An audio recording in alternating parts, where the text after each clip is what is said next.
Dans une interview accordée à 7sur7.cd jeudi 12 avril, le président de la Ligue de jeunes du PPRD a déclaré que « les conditions essentielles sont en train d'être créées pour que les élections aient lieu ». Cependant, Patrick Nkanga Bekonda, PNB, a relevé que Katumbi ne participera pas à cette compétition car il s'est auto-éliminé, allusion à sa double nationalité, note de la rédaction. Par ailleurs, PNB a dénoncé le réflexe qu'a l'opposition à dire non à tout le temps, notamment sur la question de la machine à voter. L'homme politique annonce finalement qu'il portera les couleurs de son parti, si le parti l'investit, dans la circonscription de la Lukenga lors des législatives nationales. Ci-dessous l'interview. Un Patrick Nkanga Bekonda, PNB, votre parti le PPRD semble être le seul à croire aux élections cette année car il ne pose aucun préalable contrairement à ses adversaires politiques. Pourquoi ? PNB, quels devraient être ces préalables fondamentaux censés nous empêcher de nous lancer pleinement à la préparation aux futures élections ? Il y a un cadre de concertation qui existe entre la CENI et les partis politiques, lorsqu'il y a des problématiques qui doivent être soulevées, nous le faisons dans ce cadre. Pour l'instant, notre volonté pour aller aux élections est irréversible et de se demander si nous avons le choix dès l'instant où la CENI a publié le calendrier électoral, la configuration d'électeurs par circonscription, etc. Nous sommes, en tant que républicains, contraints de nous y soumettre. De l'opposition appelle encore une fois au rejet de la machine à voter. Comment vous interprétez cette démarche ? PNB, l'opposition congolaise n'en est pas à sa première trouvaille. Elle s'inscrit dans la continuité de ses méthodes, et ce, depuis 2006-2011. Qu'elle évoque les raisons rationnelles, techniques de ce refus. Sans me muer en avocat de la CENI, je me questionne simplement sur cette forme de réflexe, de l'opposition de dire non à tout, de douter de tout, à tout moment. Si on veut vraiment que les élections aient lieu le 23 décembre 2018, évitons les manœuvres dilatoires et que chaque structure politique se prépare sérieusement. 3. Les conditions sont-elles finalement réunies pour des élections réellement apaisées et inclusives ? *PNB*, la démocratie, c'est avant tout une question d'état d'esprit.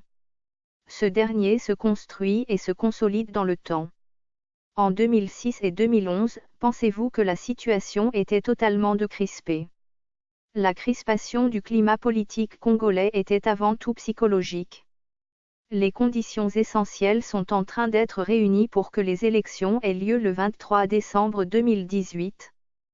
4. Ensemble vous reproche d'instrumentaliser la question de la nationalité pour éliminer Katumbi de la course présidentielle parce que vous n'avez ni bilan ni programme de gouvernement pour les 5 années futures. Qu'en dites-vous ? PNB, Monsieur Katumbi s'est auto-éliminé. Nous n'y sommes pour rien. Nous n'avons fait que constater. Même aux États-Unis ou en France, quand un adversaire politique est dans une telle situation, notre faute aurait été de ne pas en parler. Que nous en parlions, c'est tout à fait normal. Lors des élections américaines, Donald Trump récusait la candidature de Ted Cruz, lors des primaires, parce que ce dernier était né au Canada, mais de mère américaine. Partant de l'interprétation de l'expression « natural born citizen » inscrite dans leur constitution parmi les conditions pour être candidat à la présidence. C'est de bonne guerre ? L'opposition n'est pas pour autant en déficit de candidats, il y a Martin Fayulu, Vital Kamerhe, Félix Tshisekedi et Matou Gulu, je suppose Osakar Kachala, etc.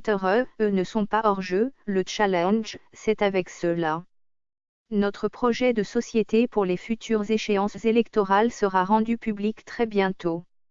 Nous connaissons le Congo, nous avons le bénéfice d'avoir pour leader, le président Joseph Kabila.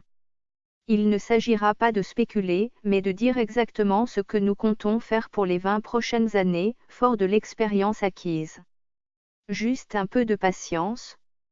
5. Votre cœur balance entre les circonscriptions électorales de Mbandaka et de Lukenga à Kinshasa. Finalement vous allez concourir où et pourquoi ? PNB, effectivement, lors de mon enrôlement à l'Équateur, il y a eu beaucoup d'engouement, beaucoup de paroles positives, allant dans le sens de m'encourager à m'y présenter comme candidat député national, plus précisément à Mbandak. J'ai eu de longues discussions avec de jeunes de la contrée, qui veulent voir selon leur dire, de nouveaux visages, dépourvus de la pesanteur des conflits qui émaillent la vie politique de notre province depuis quelques années. Leurs propos m'ont conduit à un long moment de réflexion, d'autant plus que c'est ma province d'origine, c'est une histoire d'amour qui ne saurait être rompue, c'est un lien éternel. Mais il y a aussi la Lukenga, j'y ai grandi, j'y ai étudié, j'y ai joué, je m'y suis aventuré au sport, foot, art martial, j'y habite depuis 25 ans sans jamais avoir quitté un seul instant, j'y fais mes premiers pas en politique, avec le soutien de tous ces jeunes qui sont des témoins oculaires de mon parcours. Je leur dois, dans une certaine proportion, ma carrière politique, il y a une espèce de redevabilité. En 2011 déjà, alors que je n'avais que 27 ans, plusieurs habitants de la Lukenga m'ont accordé leur voix, à telle enseigne que j'étais, si je ne m'abuse, 3e de notre liste, conduite par l'honorable Chioki Tuntu. Je pense que je devrais porter leurs revendications en particulier et celles de la jeunesse congolaise en général au niveau de l'Assemblée nationale, être à leur service. Pour ce faire, je soumettrai à mon parti ma volonté d'être candidat à la Lukenga, à Kinshasa. Ce sera à ma hiérarchie de décider en dernier ressort. 6 syndicats d'Okolo a condamné le boycott par le gouvernement de la conférence humanitaire sur la RDC. Votre réaction? PNB, Monsieur Dokolo ignore beaucoup de choses sur la gestion de la RDC. Soyons on ne peut plus sérieux, pensez-vous que nous soyons au même niveau de crise humanitaire que la Syrie, le Yémen et l'Irak? Même si on n'aime pas le Congo. Il y a là une surenchère pernicieuse tendant à ternir délibérément l'image de la RDC. Le gouvernement, par l'entremise du vice-premier ministre, ministre des Affaires étrangères, a clairement évoqué les raisons du refus de participer à cette conférence. Nous appuyons cela, on ne peut pas participer à une messe qui a pour but ultime de consacrer la négation de l'existence de l'État congolais. Ce fichier audio a été créé par Panopreté Basic, vous pouvez le télécharger sur www.panopreter.com.